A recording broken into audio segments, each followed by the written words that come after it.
I'm Brian Van, sportbiketrackgear.com, and today we're going to install the Woodcraft Stator cover protector on our 2015 Yamaha YZF-R3 STG project bike.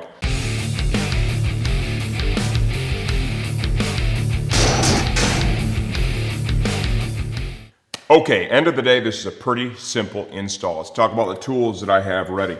I have a 3, 4, and 5 millimeter T-handle, as well as an 8 millimeter 3/8 socket on the Motion Pro spinner T-handle. Simple bolt over design. Woodcraft does a great job, very thorough instructions. They even have torque specs available if you choose to use a torque wrench. They lay out the lengths of the bolts. Very, very simple bolt on. The purpose behind this is to protect the stator cover. You can see it hangs out a little bit from the side of the bodywork. These OE covers are really brittle. Even a little parking lot tip over can put a crack in this. Next thing you know, you're leaking oil and your bike is no longer rideable. So this has racetrack applications as well as street riding applications, because let's be honest, sometimes things happen, you drop your bike, right? To open up the whole project, what we're going to do is we're going to start by bolting on their stainless steel skid pad. You can get these in various colors in aluminum. We decided to go with the stainless steel.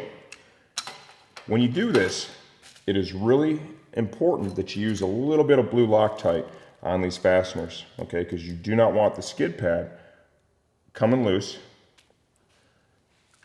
because once it's bolted on, you no longer really have access to the fasteners.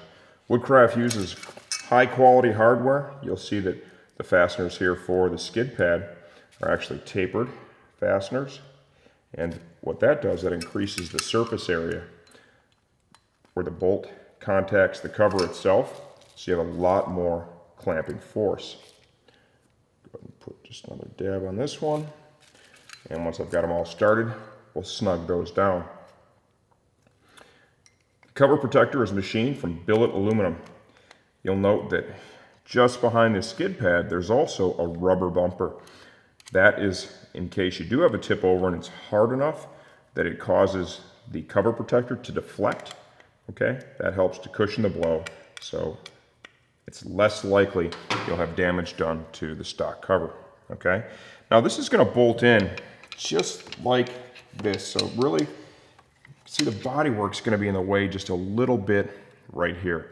So now we need to begin removing up, loosening the bodywork, and if we get lucky, we'll be able to loosen it up and allow me to slide in here. If not, we'll have to fully remove this panel. We're going to use the 4 millimeter T-handle here. Hopefully we get lucky and we don't have to pull it off all the way. A lot of times if you remove enough fasteners, you're able to distort it just enough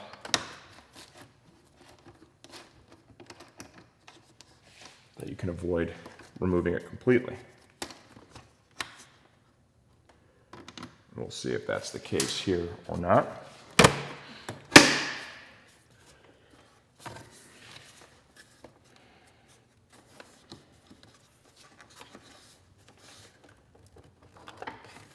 And it's going to be pretty close.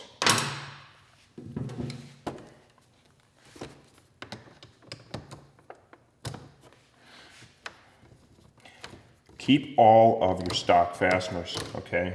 Really important that you do that. Anytime you pull an OE fastener out of your bike, I'm gonna recommend that you keep it. You never know what the future may hold, and the worst case scenario is it's really high quality hardware. And keeping it gives you some good spares to work with down the road. So you can see I was able to get this to work out, right? So we're gonna remove the rest of the fasteners that are included. It's going to be here, here, and here. Now, there is an outside possibility you will have very slight fluid loss when doing this. Normally, that is not the case. Since you're not really disturbing the gasket, okay, if you do see a little bit of fluid loss before you bolt the cover protector on, don't panic, bolt your cover protector on, torque all your fasteners, clean off the area in question where you saw the leak, and then run the motorcycle and check for leaks before you ride it, which is something you'll be doing regardless of if you see any fluid loss or not. Now we're going to begin putting the supplied fasteners in.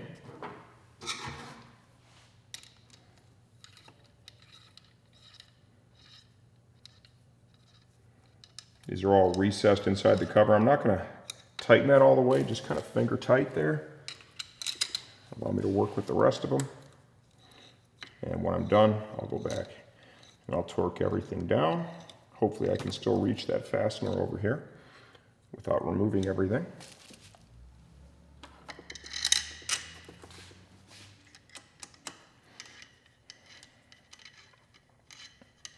If you're not comfortable doing what I'm showing you right here, feel free to remove the plastic on this side, right? We have a video that will cover that completely, so it'll walk you through that whole process. But I really don't see the need to do that, so we're just going to roll like we are right here. Just kind of holding that out of the way. There's other T-handles out here too that like a wobble, like a ball end on it, right? And that really works great for tight access points like this. Just gonna get that started.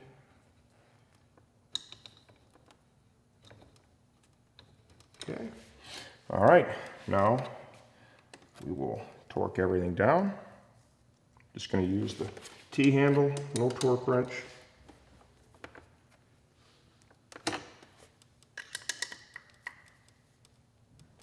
At the end of the day, I just want to make sure they're all even.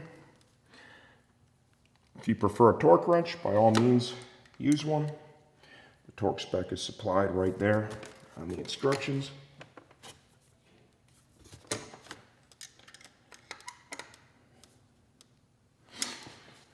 Okay, that's that, all even. The first thing I'm going to do now is I'm going to look and see if we've had any fluid at all. None.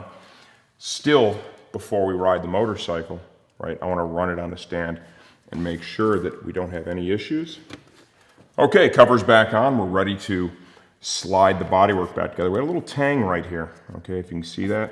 And it's got to line up with a slot here. Kind of push it into place like so. And then what I like to do is reach behind this piece, put some pressure on this one. You hear it clip in place. Everything slides together nicely then.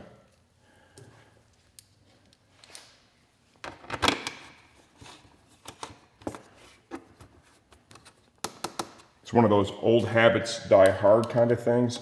All those years as a dealership technician, every job you would strive to take apart things as little as possible to make the job smoother and faster.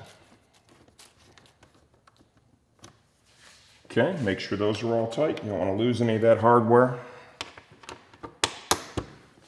Like I said, very, very simple bolt-on application. It's going to protect that stator. Remember, before you take the bike out and ride it, make sure you run it long enough so the motor warms up a little bit.